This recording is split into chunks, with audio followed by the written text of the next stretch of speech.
to preview the 49ers versus Seattle Seahawks. No one likes the Seahawks. Be right back after this.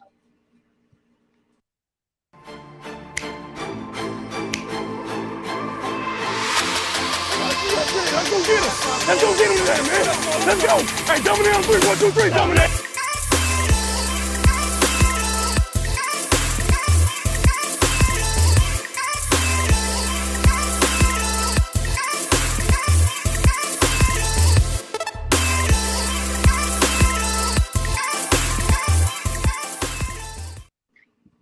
Welcome back, faithful, to another episode of the 49ers Red Zone. This is Marco. Right next to me is my boy Rohan. How you doing, Rohan? I'm doing great here from Camp Randall Stadium in the rain. Love it. You know, Badgers just we won 66-7. But enough about college football. Let's talk some 49er football. That's what we're here for. Marco, how are you doing, man? I'm doing great. Like you said, college football. I got my Stanford stuff on. As you guys know, Rohan covers Wisconsin. I cover Stanford football. So a little bit of that. Only reason I have this on is because I've been running around a little bit today, and it's college football game day, so throw it on. But like you said, no one cares about college at this moment, right? We have the Seattle Seahawks on our mind. The Seattle Seahawks are coming to Levi Stadium tomorrow to face the 49ers. Now, big talk around quarterback Trey Lance. His name was in the media. Bust. He's a bust. Oh my God. Rohan's already starting with he's a bust thing. That's wild. So, as everyone knows, so his name's been in the media about being a bust, but his name also came up in the media about other interesting videos, right? So that is very interesting to talk about as well. But let's get straight to it, right? What do the 49ers need to do, Rohan, in order to win against Seattle? Like, what are your main takeaways from game one that they need to do in game two? Yeah, so I wrote actually a 3 Keys article that is coming out pretty much. It just came out 7:35 p.m. my time, and your time 5:35 p.m. But essentially what the article said was the 49ers need to limit turnovers. They had 2 in week 1 compared to Chicago's 1 turnover. Similarly, the Seahawks had 2 forced turnovers and only gave up 1. Both of the teams that won the turnover battle in those 2 matchups won the game. Second, limit penalties. 49ers had 12 penalties for 99 yards in week 1. Very similarly, the Denver Broncos had 12 penalties for 106 yards in week 1. Seattle, if you're going to beat them, there's a clear formula for what didn't work in week 1. Penalties and turnovers. Those are my 2 takeaways pretty much. So I absolutely agree with exactly everything you just said, right? So penalties are the biggest thing. But on defense, you have to stay sound against any team in the NFL. So we look at Seattle. One of their touchdown drives was actually another busted coverage, right? So Denver starts running up thinking Geno's going to take off, and Geno just dumps it over the top to Will Dissly. Will Dissly takes off for about a 30-something yard gain, touchdown, Will Dissly, right? So similar situation happened with the 49ers and Justin Fields. He starts scrambling left. Justin Fields hits the brakes, looks right, throws deep to Dante Pettis, a former 49er who got revenge on the 49ers for cutting him. Big gain. I think the 2 biggest keys of this game is do not allow any busted coverages as well as do not have any penalties. Penalties kill any team, especially when you are giving the other teams more opportunities on offense. And I think at the end of the day, some of the penalties you could call them ignorant penalties by the 49ers linebackers. Dre Greenlaw, Azeez Al-Shaair had a couple penalties that cost the 49ers a couple first downs. Right. But at the end of the day, I think Kyle Shanahan said it best. When you know it is a NFL quarterback happy league, those quarterbacks are getting those calls every time. And he also said one thing that they emphasized during practice and in the film room was Justin Fields always slides. He doesn't like to get hit. Justin Fields does not like to get hit. And they still had those kind of penalties. So that, for me, was very frustrating to see. And Geno Smith kind of has that athleticism to move, but he doesn't necessarily have the athleticism Justin Fields has. So do you think that could be a big factor as well? I think that's a good, definitely a good takeaway, right? The 49ers, at least in the last year, right? I'm not going to say in the DeMeco Ryans area because I don't blame DeMeco Ryans, but the 49ers have struggled with these mobile quarterbacks. That's why it was a bit of a surprise back when in week 5 when the 49ers only held Kyler Murray and company to 17 points. That was one of the better performances that I've seen from the 49ers against a mobile quarterback. But Justin Fields last year ran for 10 rushes for 102 yards. And really, in a game where the Bears weren't supposed to be in that game last year, it ended up being 30-22. This year, similar story. Justin Fields obviously utilizing his legs. And while he wasn't necessarily running every single time, it's creating plays, breaking the tackles, which then allows for the busted coverages, like you said. So to me, yeah, I think that is a bigger thing. Geno Smith isn't a poor athlete. I wouldn't say that, but he's not notorious for a guy who can who's a dual threat type of quarterback, right? He's kind of he can move with his legs, but to the capacity of Justin Fields, I think that's a little different. And so to me, that's why I'm thinking it will be a bit of it'll be an easier matchup in general because that kind of ability is not necessarily erased but limited with Geno Smith. But I still think the 49ers should approach it similarly and not take not kind of lose sight that quarterbacks can obviously move like that. Absolutely agree with everything you just said on the athleticism and the ability of Geno Smith. Now, let's actually get to certain areas of the game, right? Because I want to ask you a couple questions on just quick questions. Who's better in terms of quarterback, offensive line, defensive line? Just to go through to see who's better on paper prior to even getting into actually analyzing the game. So let's do quarterback, who's better? I think you can make the argument that the 49ers have the better quarterback. Now, if you're basing it off just pure game experience, you're going to call it a wash because Geno Smith, obviously, this is his first start in a couple of seasons. First year as a starter in a couple of seasons, whereas Trey Lance, this is his first real season as a starter. So to me, for the sake of calling it in terms of game experience, you could say a push. But in terms of talent, I do believe that Trey Lance has more talent in general.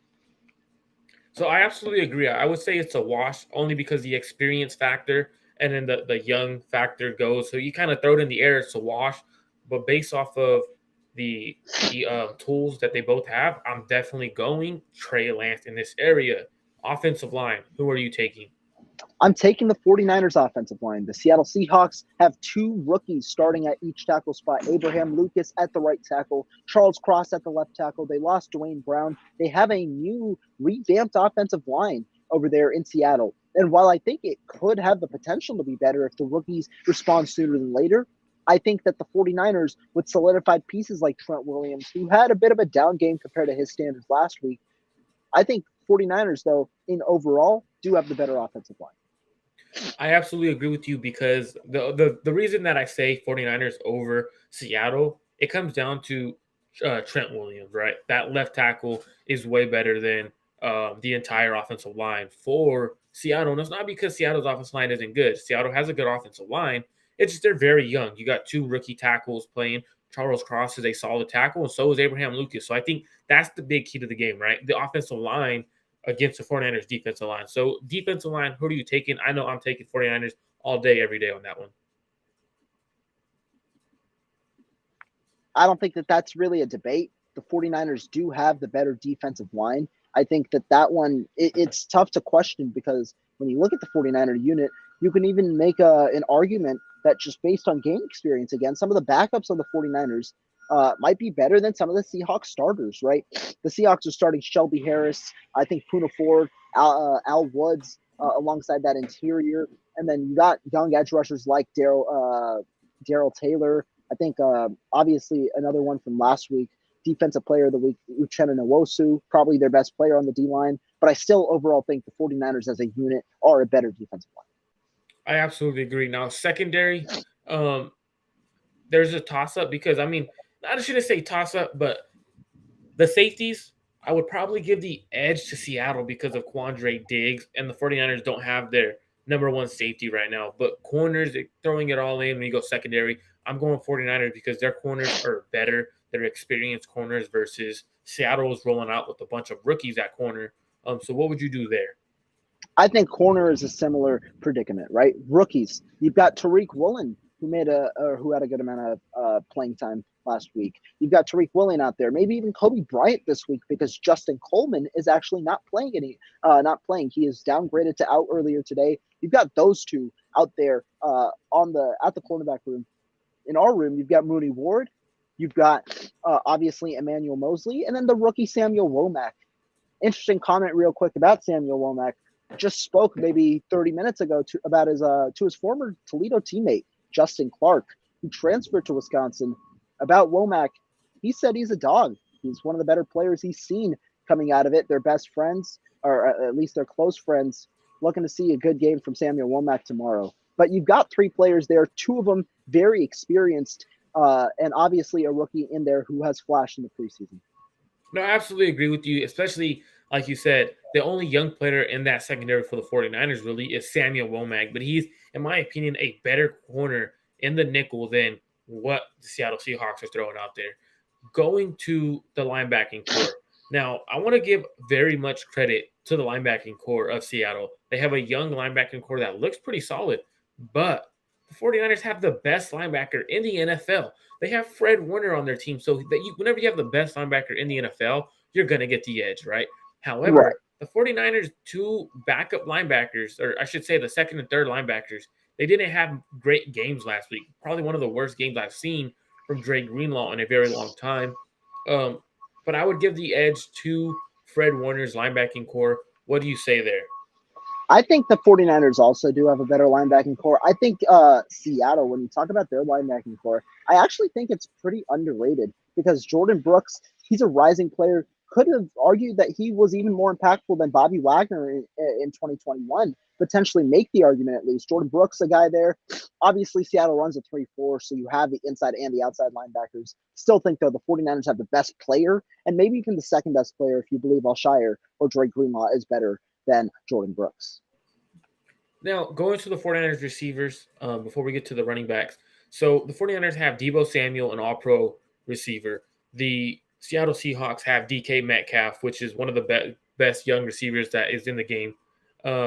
Now, if we look at what the 49ers do, I believe the 49ers have a better receiving group than the Seattle Seahawks. Now, it all comes down realistically to how the 49ers end up using Deebo Samuel and Brandon Ayuk. Do they use them as they're supposed to be? For example, not using Deebo Samuel in the run game as much and actually using him as a receiver. Is there a way the 49ers use Brandon Ayuk more than 2 receptions or 2 targets? I think they will do that. Now, Tyler Lockett is a great second piece to the receiving room, but depth-wise, I'm going to go 49ers on depth-wise only because the 49ers, their third receiver is either Juwan Jennings, Danny Gray, and I think those guys are better than what Seattle's putting out there. Their third best receiver is Eskridge, a guy they drafted early last year. On the running back rooms, it gets a little dicey, only because now you have 49ers who are led by Jeff Wilson Jr. You have them led by backups, a young rookie, Ty Davis Price, and a young undrafted free agent, Jordan Mason. Who's going to be the starting running back for the 49ers? That's the biggest question. No one can answer that right now. We really cannot answer that. It's up in the air. Whoever Kyle decides is the hot hand, as he is saying. Now, when we look at Seattle, I'm going to give them the edge on running back because they have 2 good running backs that I really like. They have Rashad Penny, who looked very good last week against Denver. He looked very explosive. He is a guy who can catch the ball out of the backfield. And they also have Homer, and he is one of the more elusive backs coming out of the backfield. So I'm giving the edge to Seattle in the running back room only because Elijah Mitchell went down. Now, when I look at the 49ers on paper, they are a much better team on paper, but the game has to be played. A lot of people were upset with me on the timeline because I keep saying the 49ers are going to win easily. I believe so, not just because the 49ers are better on paper, but I really believe the 49ers are a team that should dominate against the Seattle Seahawks. Now, looking at the 49ers, I believe the reason why they'll dominate is the offensive line versus the defensive line of Seattle.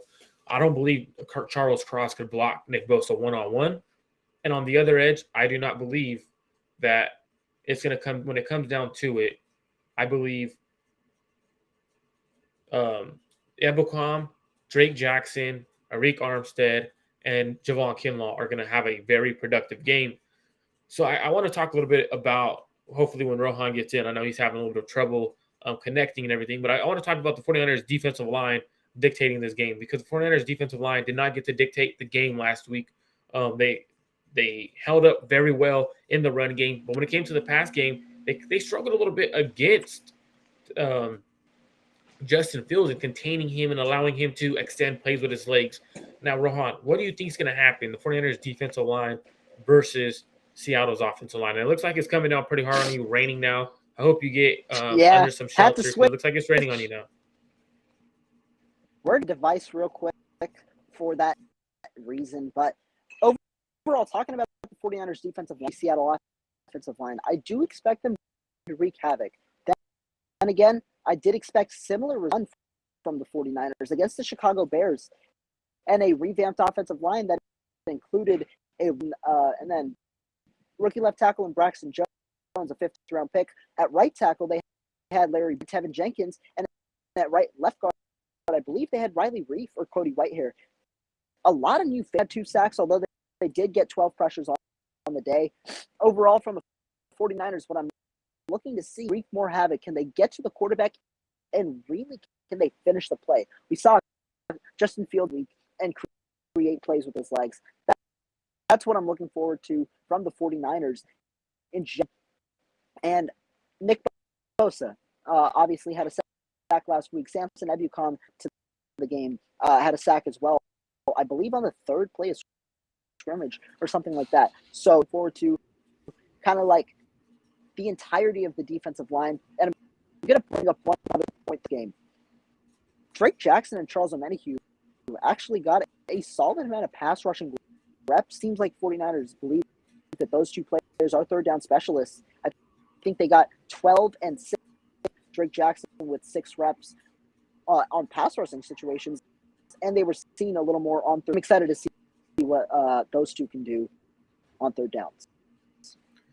I absolutely agree on everything you just said. Now, Rohan, I want to ask you a question. What does Kyle Shanahan need to do in the run game? Because, like I said earlier, we don't know who the starting running back is going to be, whether it's Jeff Wilson Jr., Ty Davis-Price, or Jordan Mason. And now, when I mean by starting running back, I don't mean the first running back out there on the field, because we know that's going to be Jeff Wilson Jr. What I mean by starting running back, because a lot of times it doesn't matter if you get the first rep, right, of the game. That does not matter. Now, who's getting the workload for the 49ers at running back? Because I honestly think they should hand it to TDP and Jordan Mason, the 2 more explosive backs out of the backfield. And at the end of the day, when you draft a guy in the 3rd round, he better be playing for you, especially when you literally just cut a former 3rd round pick in Trey Sermon. So who do you think carries the load for the 49ers this week? I think who carries the load really is something that I saw in training camp. That's who has the hot hand, who's going. In with a certain rep, especially with the second team, primarily with the backups behind Elijah Mitchell. If one runs a certain set of plays, Kyle Shanahan wouldn't rotate running backs. Instead, he'd run that same running back 2-3 times, figure out a rotation with the next team. But to me, I think it's going to be more predicated like that committee behind Jeff Wilson Jr., but I think he'll rely on the hot hand more. Who's really got part? And right now, we kind of know what the running back room is going to look like. We're going to have TDP. We're going Mason, or at least that's the expectation without Marlon Mack in the fold. I expect TDP to be activated last week. We're going to have those 2 behind Jeff Wilson Jr., but the 2 more prolific runners kind of on the last week's box score you saw were Trey Lance, who led the team in rushing with 54 yards, 13 carries, and then Deebo Samuel, 8 carries, 52 yards. I expect them 2 to also get. Now, we understand the run game is going to be, like you're saying, kind of like the hot hand in what Kyle Shanahan did in training camp, which is great because Kyle Shanahan has to get in a rhythm. His offensive game plan is always around the run game. And if you can't run the ball, it makes life harder on any quarterback. I've always said this. If you cannot run the ball, life becomes harder on the quarterback. And that's when you need to start play action, bootlegging out, naked bootlegs to help the young quarterback Trey Lance out. And I think what the 49ers need to do a little bit is allow Trey Lance to throw the ball. Allow him to target Brandon Ayuk, Deebo Samuel on crossing routes.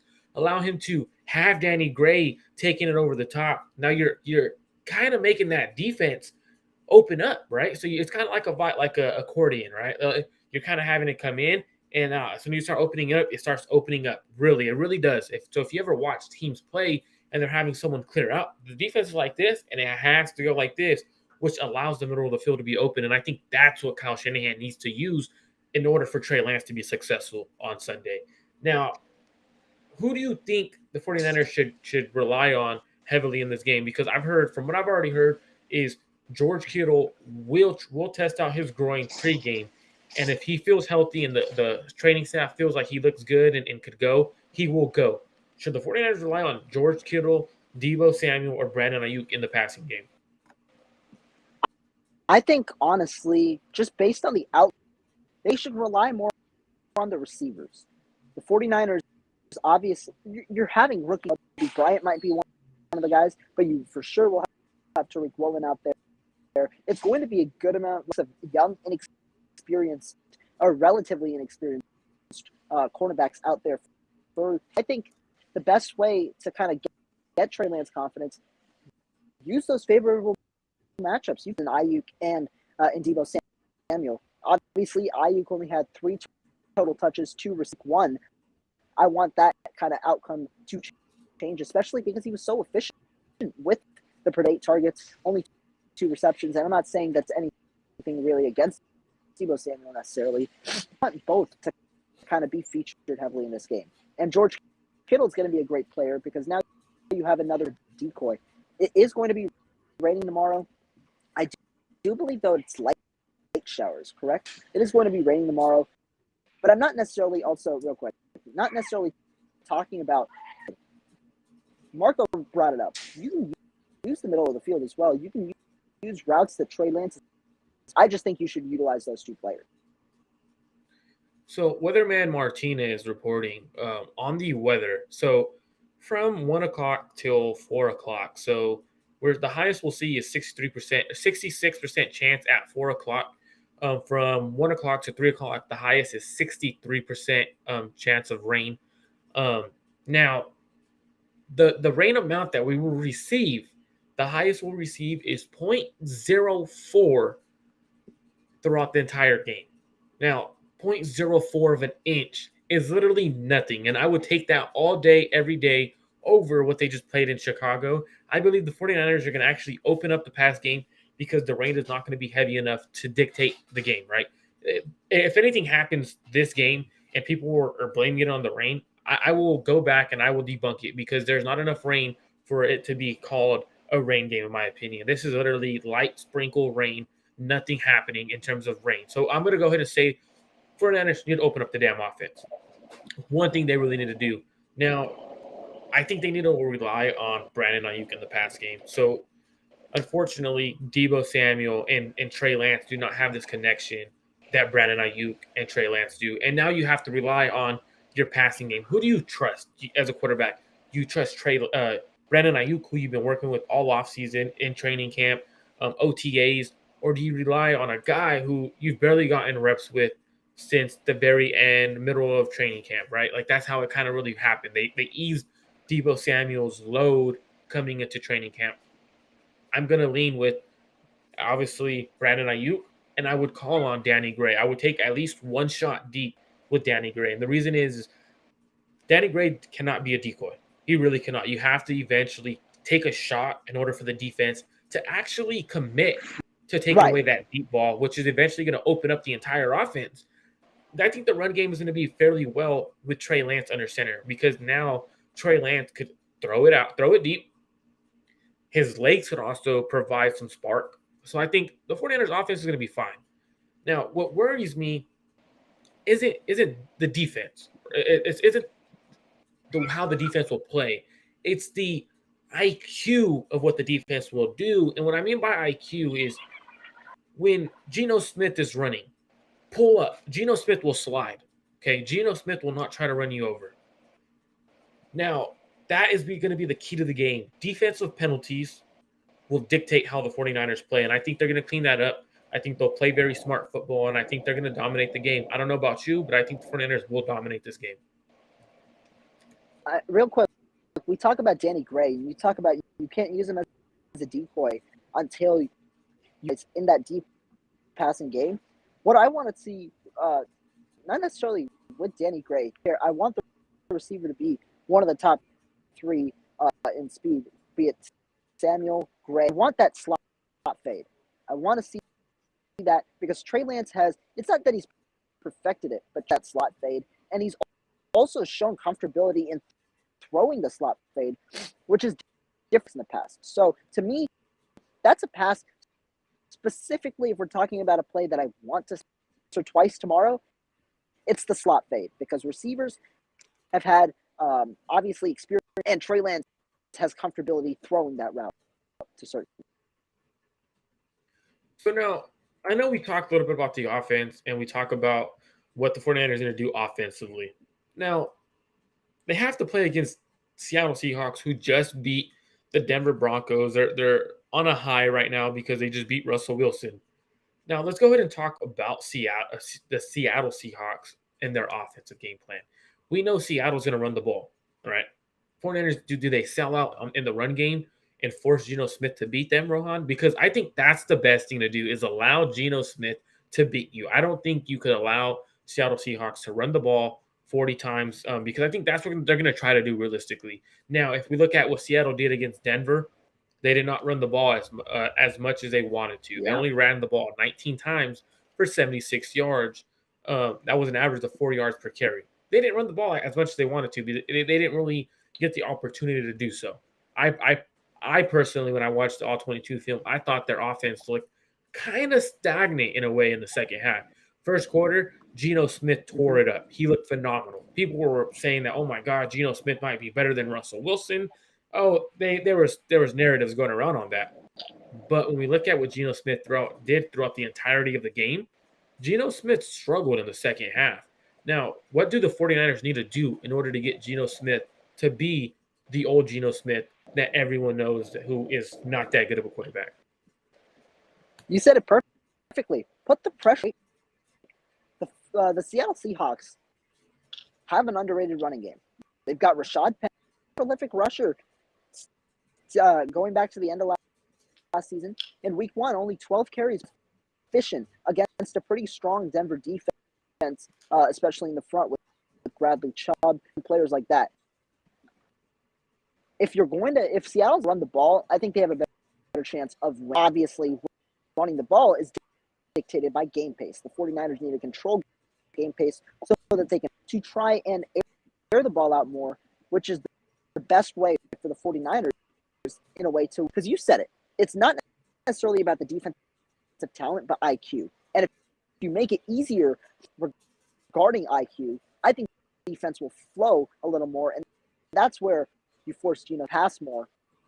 And despite DK Metcalf, despite Tyler Lockett being there, and I know Geno Metcalf a good amount, I still think that is the best route for the 49ers to take because it is your best players. Because you can utilize your best pass rushers, which is a huge – you can also utilize your secondary, the place where you spent $14 million a year. Use Seattle's – I don't want to say weakest link, but game then in the rush game. And if we're being honest, with the way that Seattle played last week, Denver should have game in which Geno Smith was very, very efficient, 23 of 28 yards. It's not the peak of Geno Smith, but he played very well. If you can just have Geno Smith play average, that completion percentage lower enough, or even in a same performance, the 49ers should. And I think when we talk about Geno being an effective quarterback in that game, I think it was just based on the game plan, right? So if you look at what Geno Smith was able to do, they weren't pushing the ball downfield. They were allowing actually Geno Smith to be a game managing style of quarterback, right? So I think that's what the 49ers need to do is force him to be a gunslinger because in the National Football League, we have not seen Geno Smith to be able to do that. Now, we've seen him in college sling the ball. We've seen him do that at the best of level at West Virginia. He was phenomenal in college. Now, in the NFL, I think when you speed up the game for him, I think it causes him to go back to being a non-factor in the pass game. Now, I think the big matchup for the 49ers to win this game is going to be the defensive line. If the defensive line gets to Geno Smith, because we saw Charles Cross get worked a few times by Bradley Chubb, if we see stuff like that, and I think what D'Amico Ryans also needs to do is not just allow the defensive line to tee off. He wasn't able to put any blitz packages together on Justin Fields because of Justin Fields' rushing ability, right? So now if you send a blitz at Justin Fields, you do not get home, and Justin Fields breaks containment and takes off. He is picking up a big gain, especially in that kind of conditions. And that's what D'Amico Ryans did not want to do. He wanted to keep everything in front of him. Now with Geno Smith in front of him, watch for him to dial up some key blitzes. Samuel Womack is going to be blitzing. You're going to see some linebacker blitzing in the A-gap. I think it's going to be a different game plan on defense that allows D'Amico Ryans to show off his new toys, right? Charvarius Ward in man coverage. You're going to see some cover zero style of blitzes, cover one style of blitzes. Now, this allows you to do way more on defense. Now, everyone's going to look at D'Amico Ryans as a great defensive coordinator because of what he's able to do on defense. I want to know if you think that is going to be something that we will see throughout the entirety of the game, because I seen it in training camp when D'Amico Ryans was sending blitzes with Samuel Womack or sending Dre Greenlaw and Azeez Al-Shaair in the A-gap. What do you think about that? I think that would be a smart way. About the 49ers, it's not that they're a blitz-heavy team, but they utilize that he can utilize blitzes efficiently. I can just point to an example year that could have been a last year against the Cincinnati Bengals. I remember the D'Amico Ryans sending K'Wan Williams on blitz pressure home. Cincinnati's forced to kick a field goal instead of a touchdown. That game goes into overtime. So it's moments just like that, and there were a ton more moments like that last year. But D'Amico actively utilized blitzes, be it be it the linebacker blitzes or he can utilize those blitzes to his advantage. And I think especially with an offensive line that keying together, it's a newer unit. They're going to have to rely on communication with each other, which means if they're having different stunts, if they're doing different blitzes, it makes it easier to get home to the court. You got to force Geno Smith to beat you, right? So stacking up the box, or going to force a little more out of the pass game and force Geno Smith to maybe take his game if they have a chance of beating the 49ers. Now, I want to know what obviously the big key of the game is 49ers getting to Geno Smith. That's the biggest key of the game. What's the key of the game in terms of what the 49ers are going to do overall? Is there a certain thing they need to do in times of rush attempts, throw it, like actually having Trey Lance throw it a certain amount of times? What do they need to do overall to win this game? Do they rely on Trey Lance? Do they rely on the run game? Do they rely on the defense to win it? What would you do if you're Kyle Shanahan going to this? What would be your game plan, Rohan? I think that's a good, right? Everybody said run the football, and when you for 176 yards, and maybe that they didn't. I think this and with unfit back, Jordan Mason, TDP, but I still should utilize run. I think that is still the bread and butter, because it isn't necessarily just running backs in week one. And Deebo Samuel. I think you have to utilize all the things that you expand the game, both in the run and the pass. And it sets up play action as well. I think I want to see a healthy combination with a run-focused or run-oriented approach. Yeah, I agree. So you're kind of cutting out. I think your Wi-Fi is a little cutty right now. But what I caught you at the end saying is a run heavy approach that ties together to the pass game well. I think that's what you were saying at the very end. But I agree with you. To the play action well, like. Yeah, I definitely 100% I agree with you. I think what they have to do is tie that run game to the pass game. I think they kind of got away from that in the second half against the Bears last week. And that's because the run game was ineffective with Jeff Wilson in the backfield. So I think what the 49ers need to do is rely on a little bit more of Trey Lance, boot action, get him out of the pocket a little bit, because now it gives him the ability to run the ball, but also he's a quarterback that is going to look for the receivers before he has to pull it down. So I think if you give him that option, I think he'll be very successful the first couple of weeks of the season because of the run game not being there at least. So I think that's the biggest thing the 49ers need to do.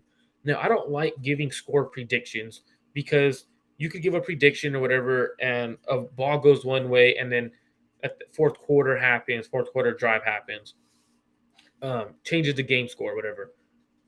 How many points do you think the 49ers win by? Instead of going a score prediction, how many points do the 49ers win by? Do they cover? I believe they were a 10-point favorite. I don't know what they are now, but do the 49ers win by 10 points or less? Now, get on me afterwards.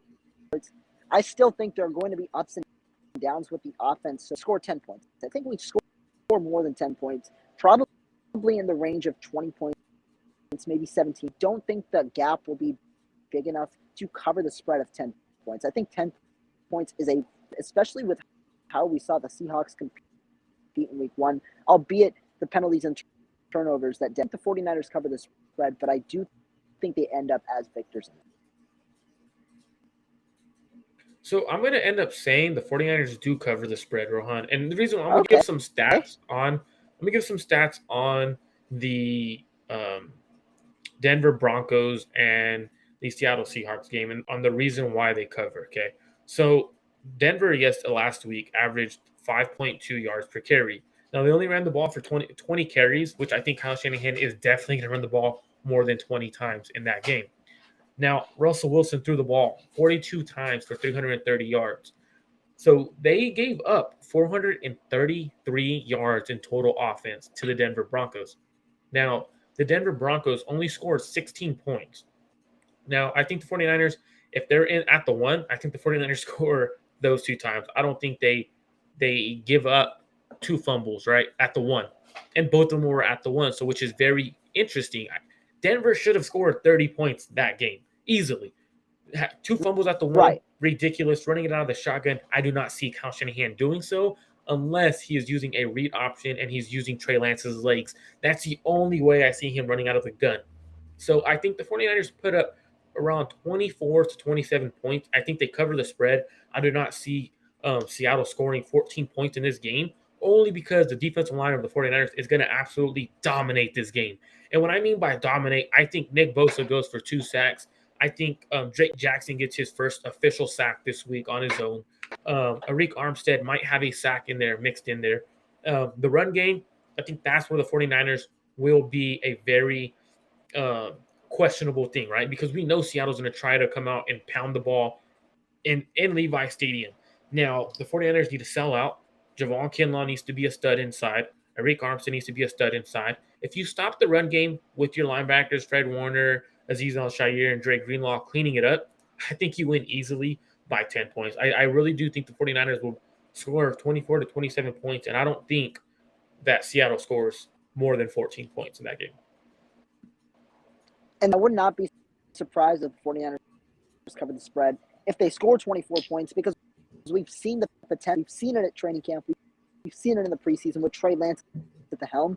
There is the obvious offense for the Trey Lance to move the ball. And even on some unsuccessful drives, be it in training, the 49ers were moving the ball down the field. Remember, we fumbled in the red zone when Deebo Samuel had that area. There have been instances like that. So I do think that the 49ers opportunity to score that many points, it's just up to execution. I think that, but so now we have we both believe the 49ers win this game. Who has a big game for the 49ers on offense that puts them into victory mode? Is it Trey Lance? Is it Jeff Wilson Jr., Deebo Samuel, Brandon Ayuk? Who is that guy that saves the 49ers in week 2? I think it's got to be somebody different. It depends, obviously, but I do think after a week in which Trey Lance said he took with the defense his favorite receiver from training camp, I got to go with Brandon Ayuk in week 2.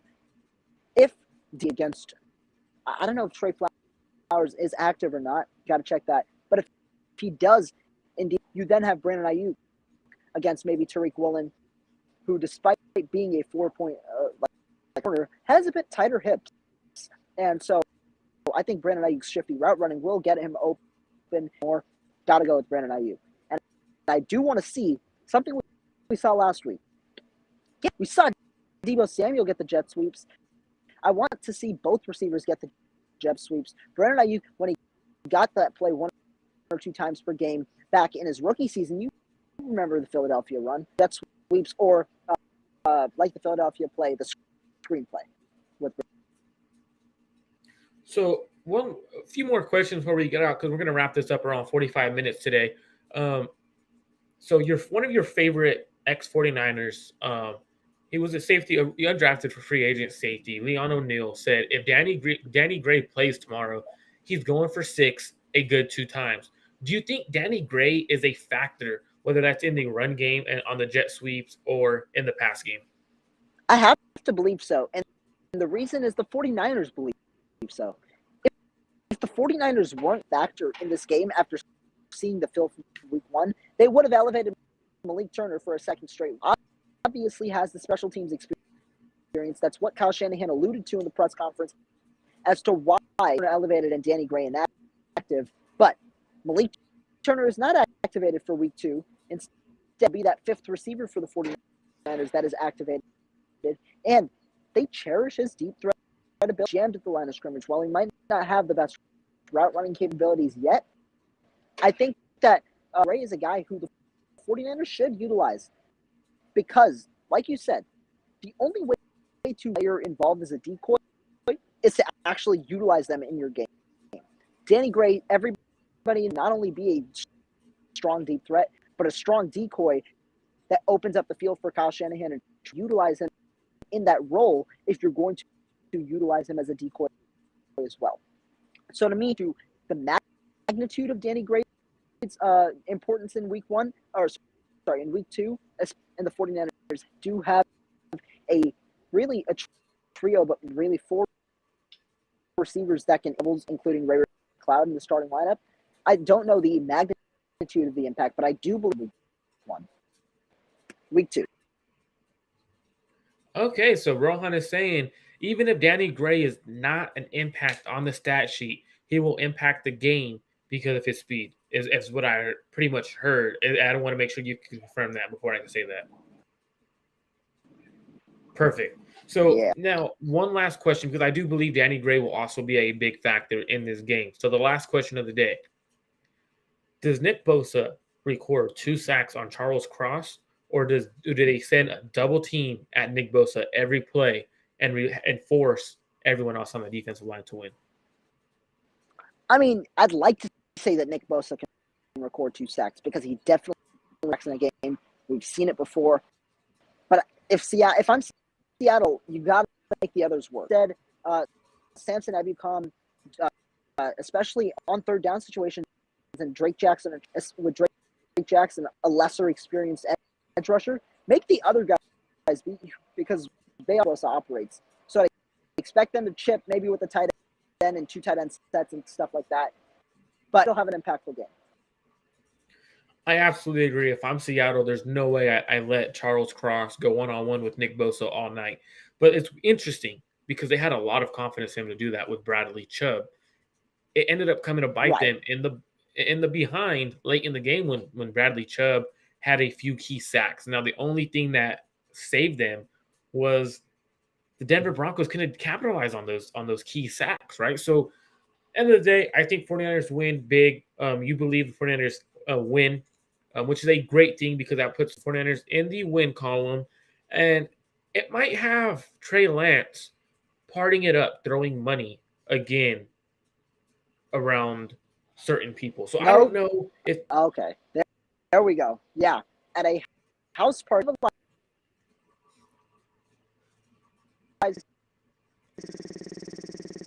Oh, we're losing Rohan. I cannot hear you. I completely lost you. But I believe Rohan was headed towards the idea of that Trey Lance was at a house party. He was not anywhere immediately after the game, following that game last week against the Chicago Bears. I believe it was in this summer, which is great. He is a young man. He can do whatever he pleases. I don't think anyone needs to be criticizing Trey Lance for that video or anything. I think that video was taken in the summer. And I think the end of the day, where you look at the 49ers, I don't think anyone cares if Trey Lance is doing stuff like that, right, Rohan? Because it was in the summer. He is a young man. Let him do what he does on his free time. That's on him. And I think if the 49ers win, I think he'll be instantly going to week 3 game film. I think that's exactly what he did last week. I'm I thought you 100% sure it was. were at the house party. Oh, yeah. I was talking about the house party. But No, that's considered game. That we got that. Gotcha. But that is it for today's episode. Me and my boy Rohan gave you guys 45 minutes strong. Rohan, get out of the rain. Stay safe. Don't get sick on me, my man. I know it's very cold out there at times, and it's raining on you. I want you to stay safe. Enjoy your time covering the Wisconsin Badgers. Talk to you tomorrow after the game, during the game. Enjoy, Rohan. I appreciate you, obviously. Great 49ers. Be sure to subscribe. Be sure to like and hit the like button. There's some love to the 49er RedZone family over here. Out from Campbell Stadium over Rohan, here before we in go, Wisconsin. Ooh, okay. Before we go, David has a great question. Quick question, my man. Rohan, did you join the yoga class? That there is a yoga club here. Yeah. All right. So Just say there was a yoga club. We'll leave it at that. Sounds great. So that is it for today's episode, Faithful. We love you all. Make sure you're all tuned in for the next episode. Make sure you hit that subscribe button, hit that bell so you know every time we go live to talk 49ers football. 49ers Red Zone is out.